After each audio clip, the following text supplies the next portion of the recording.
Bro, gwapo ako, pero walang budget. Akala ko bida ako, mascot lang pala. Mga kabro, tulungan niyo ako. Hindi ko na kaya ang pressure ng pagiging gwapo. Paano ba naman? Bawat araw, ibang laban eh. Una, ang utos ng nanay ko, maglinis ka nga ng bahay. Ikaw na lang walang ginagawa. Ang sagot ko naman, Ma, ikaw nga walang ginagawa, pero wala akong sinasabi. Ayun, sa pool ng tsinelas. Ito pa sa barangay basketball league namin.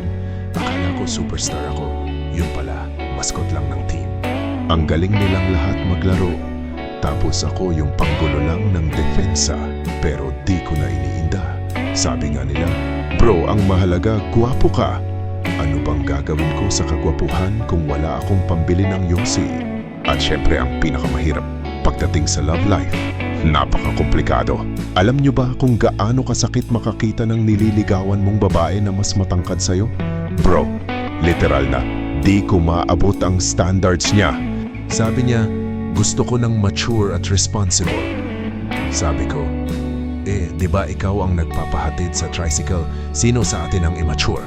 Pero mga bro, seryoso, ang buhay ng Pinoy walang katulad. Kahit minsan mahirap, kaya natin tumawa. Kahit sa sarili nating kamalasan. Sabi nga ni Kuya Driver ng jeep na sinasakyan ko araw-araw, para kang tricycle na flat, hindi ka makausap. Kaya push mo lang bro. Kaya ngayon, laban lang.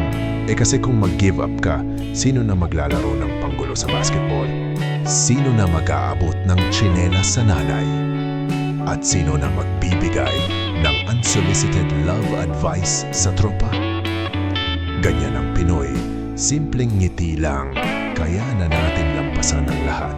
So bro, ikaw rin, smile ka na, baka hindi ka na magmukhang mascot.